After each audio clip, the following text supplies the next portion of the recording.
যেই জায়গার মধ্যে আল্লাহর আলোচনা করা হয় ওই জায়গার মধ্যে আল্লাহর রাসূলেরও আলোচনা করা হয়। চিৎকার দিয়ে বলি আল্লাহু আকবার। দ্বিতীয় কথা হচ্ছে আল্লাহ পাক রব্বুল আলামিন কোরআনে কারীমের মধ্যে কোন জায়গায় এককভাবে আল্লাহর ইতাআত, আল্লাহর অনুসরণ অনুকরণের কথা বলেন নাই। যতটি আয়াত দেখবেন আল্লাহ পাক রব্বুল আলামিন বলেন ইয়া আইয়ুহাল্লাযীনা আমানু আতিউল্লাহা ওয়া আতিউর রাসূল কুল ইন কুনতুম তুহিব্বুনাল্লাহা ফাত্তাবিউনি ইউহিব্বুকুমুল্লাহ ওয়া ইয়াগফির লাকুম যুনুবাকুম আল্লাহু গাফুরুর রহিম। প্রত্যেকটা আয়াতে যেই জায়গার মধ্যে আল্লাহর ইতাআতের কথা, আল্লাহর আলোচনার কথা, আল্লাহর আনুগত্যের কথা বলা হয়েছে ওই জায়গার মধ্যে সাথে সাথে আল্লাহর হাবিব, আল্লাহর বন্ধুকে স্মরণ করাইয়া আল্লাহর বন্ধুর ইতাআত, আল্লাহর বন্ধুর অনুসরণ অনুকরণ করার কথা আল্লাহ পাক রব্বুল আলামিন সাথে সাথে আদেশ দিয়েছেন। চিৎকার দিয়ে বলি সুবহানাল্লাহ। তাইলে বোঝা যায় যেই জায়গার মধ্যে আল্লাহর আলোচনা হবে ওই জায়গার মধ্যে আল্লাহর রাসূলের আলোচনা হবে। কি বলেন ঠিক কিনা? আবার যেই জায়গার মধ্যে আল্লাহর হাবিবের আলোচনা করা হবে ওই জায়গার মধ্যে আল্লাহর আলোচনা করা হবে। কি বলেন ঠিক কিনা? এখন আসুন, আল্লাহ তাআলা কোনটাতে খুশি হয় বলতে পারবেন? আল্লাহ তাআলা সবচেয়ে বেশি কোনটাতে খুশি হয়? আল্লাহর কোরআন বলেছেন যেই জায়গা আল্লাহর আলোচনার চাইতে, যেই জায়গার মধ্যে আল্লাহর হাবিবের প্রশংসা, আল্লাহর হাবিবের আলোচনা, আল্লাহর হাবিবের অনুসরণ অনুকরণের কথা যেই জায়গার মধ্যে বেশি আলোচনা করা হয় ওই মজলিসের প্রতি স্বয়ং আমার আল্লাহ তাআলা খুশি হয়ে যায়। চিৎকার দিয়ে বলি সুবহানাল্লাহ। যেমন কোরআনে কারীমের মধ্যে আছে ইন্নাল্লাহা ওয়া মালাইকাতাহু ইউসাল্লুনা আলান নবী ইয়া আইয়ুহাল্লাযীনা আমানু সাল্লু আলাইহি ওয়া সাল্লিমু তাসলিমা। আল্লাহ বলেন যে আমি আল্লাহ আমার ফেরেশতাদেরকে নিয়ে আমার বন্ধুর উপরে সদা সর্বদা দুরূদ শরীফ পড়তেছি, পড়তে থাকব। ইয়া আইয়ুহাল্লাযীনা আমানু, হে ঈমানদারগণ, সাল্লু আলাইহি ওয়া সাল্লিমু তাসলিমা।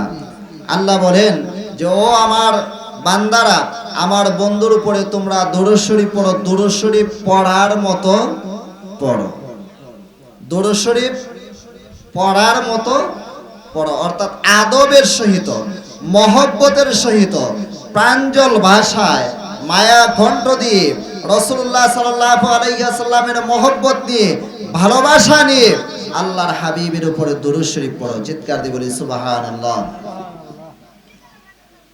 এখন এই বর্তমান সময়ে আমাদেরকে যে আমরা আল্লাহ এবং আল্লাহর রাসূলের বেশি আলোচনা করলে, আল্লাহর ওলিদেরকে নিয়ে আলোচনা করলে আমাদেরকে টেক লাগাইয়া দেয় যে তারা মাজার পূজারী। কি বলেন ঠিক কিনা? বলে কিনা? এটা হাদিসের কথা এবং সমস্ত ফুকাহায়ে কেরাম এই বিষয়ে একমত। কোনো মানুষকে যদি আপনি বেঈমান বলেন আর ওই মানুষটা যদি বেঈমান না হয় তাহলে আপনি বলার কারণে আপনি বেঈমান হয়ে যান। কি বলেন ঠিক কিনা? এখন আমরা আমাদেরকে যে মাজার পূজারি বলি, আমরা কি মাজার পূজা করি? কি বলেন? মাজার পূজা করি? জোরে বলেন, মাজার পূজা করি না আমরা মাজার জিয়ারত করি? আমরা মাজার জিয়ারত করি। তাইলে যারা বলে মাজার পূজারি, ফতোয়া অনুযায়ী কি এগুলার ঈমান আছে? কি বলেন? একটার ঈমান আছে? বাবা খবরদার, যদি আমাদেরকে মাজার পূজারিয়া বলতে হয় তাহলে সর্বপ্রথম যাকে মাজার পূজারি বলতে হবে, কোরআনের পরে এই পৃথিবীর মধ্যে সবচাইতে সহিহ যেই কিতাব, যেই বুখারী শরীফ, এই বুখারী শরীফের লেখক যিনি ইমাম বুখারী রাহমাতুল্লাহি আলাইহি, যদি মাজার জিয়ারত করার কারণে মাজার পূজারি হয়ে যায় তাহলে ইমাম বুখারী সবার আগে মাজার পূজারি হবে। আশ্চর্য হচ্ছেন? ইতিহাস খুলেন, বুখারী শরীফ খুলেন, মুকাদ্দামার মধ্যে লেখা আছে ইমাম বুখারী রাহমাতুল্লাহি আলাইহি বুখারী শরীফ লিখতে গিয়ে 1 বছর নয়, 2 বছর নয়, 16টি বছর। কয় বছর? 16 বছর। 16টি বছর রাসূলুল্লাহ সাল্লাল্লাহু আলাইহি ওয়াসাল্লামের রওজা পাকের পাশে বসে তিনি বুখারী শরীফ লিখেছেন। বুখারী শরীফের মধ্যে ৭৩৭৫ খানা হাদিস আছে। ইমাম বুখারী রাহমাতুল্লাহি আলাইহি বলেন, মা সুন্নাতু হাদিসান ইল্লা তাসালতু ওয়া সাল্লাইতু রাকাতাইন। তিনি বলেন মুকাদ্দমার মধ্যে, বুখারীর মুকাদ্দমার মধ্যে রয়েছে, তিনি বলেন যে বুখারী শরীফের মধ্যে ৭৩৭৫ খানা হাদিস আমি লেখার পূর্বে, একটা হাদিস লেখার পূর্বে একবার গোসল করেছি, 2 রাকাত নামাজ আদায় করেছি, এরপরে আমি রওজা পাকের পাশে বসে আমার নবী রাহমাতাল লিল আলামিনের কাছে আমি আমার 6 লক্ষ হাদিসের ভান্ডার থেকে আমি নবীজির দরবারে অনুমতি চেয়েছি, ইয়া রাসূলুল্লাহ আপনার উম্মতের জন্য একখানা হাদিস আমি আমার কিতাবে লিখব কিনা। ইমাম বুখারী বলেন, যতক্ষণ পর্যন্ত আমার নবীজি রওজা পাক থেকে অনুমতি দেন নাই, যতক্ষণ পর্যন্ত আমার রাসূল আমাকে অনুমতি দেন নাই, ততক্ষণ পর্যন্ত আমি বুখারীর মধ্যে একটা হাদিসও উল্লেখ করি নাই। চিৎকার দিয়ে বলি সুবহানাল্লাহ। এখন বলেন তো, বুখারী শরীফ এটা বাড়াইল আফ্রিকা বুখারা, এবারে যদি ওইখানে তাইকা বুখারী শরীফ লিখতো, তাহলে কি বুখারী শরীফ লেখা হইতো না? কি বলেন, লেখা হইতো না? আমি বাংলাদেশে বৈশা যদি কিতাব লিখি, তাহলে আমার কিতাব লেখা হইতো না? কি বলেন, লেখা হইতো না? তাহলে রওজা পাকের পাশে গিয়ে বুখারী শরীফ লিখলো কেন? যদি মাজার জিয়ারত করা যদি আমাদেরকে মাজার পূজারি ট্যাগ লাগাইতে পারো, তাহলে ইমাম বুখারীর উপরে ফতোয়া লাগাও, দেখি সাহস তাহলে পারবানি? কোশ্চেন কালেও পারতো না। শুধু তাই নয়, যারা আমাদেরকে মাজার পূজারি বলে, উত্তম জায়গায় গিয়ে দোয়া করলে আল্লাহর কাছে দোয়া কবুল হয়, আল্লাহর মকবুল বান্দারা যেই জায়গায় শুয়ে থাকে ওই জায়গায় গিয়ে দোয়া করলে আল্লাহর কাছে দোয়া কবুল হয়, এই কথা কোরআনে কারিমের মধ্যে রয়েছে। সূরাতুল মারিয়াম খুলো, কোরআনের তাফসীর ভালো করে পড়ো।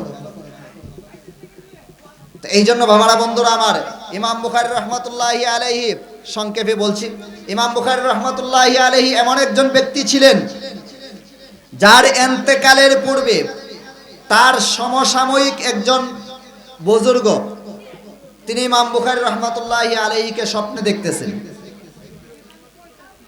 তিনি স্বপ্নের মধ্যে ইমাম বুখারী রাহমাতুল্লাহি আলাইহি যেদিন ইন্তেকাল করবেন, ওই দিন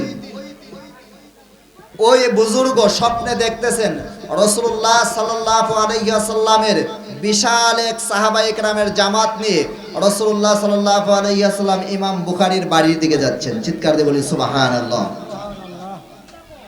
ওই বুজুর্গ ব্যক্তি খুলেন বুখারীর ইতিহাস খুলেন, ইমাম বুখারী রাহমাতুল্লাহি আলাইহি যেদিন ইন্তেকাল করবেন, ওই দিন ইমাম বুখারী রাহমাতুল্লাহি আলাইহি সমসাময়িক একজন বুজুর্গ মানুষ, তিনি স্বপ্নে দেখতেছেন রাসূলুল্লাহ সাল্লাল্লাহু আলাইহি ওয়াসাল্লামের বিশাল এক জামাত নিয়ে ইমাম বুখারীর বাড়ির দিকে যাচ্ছে।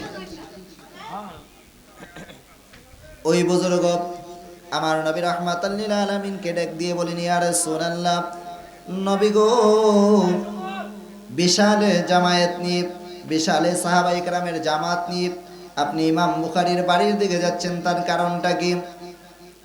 আমার নবী রাহমাতাল লিল আলামিন ডাক দিয়ে কয়, এ বুজুর্গ, ও আমার উম্মত, তুমি জানো না আজকে যিনি জামানার সবচাইতে বড় মুজাদ্দিদ, সবচাইতে বড় হাদিস বিশারদ ইমাম বুখারী, এই বুখারী আজকে রাত্রে ইন্তেকাল করবেন।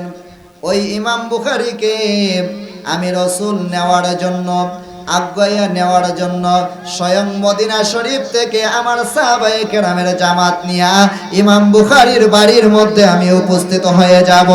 চিৎকার দিয়ে বলি সুবহানাল্লাহ। আমার রাসূল আসতে পারেন কিনা?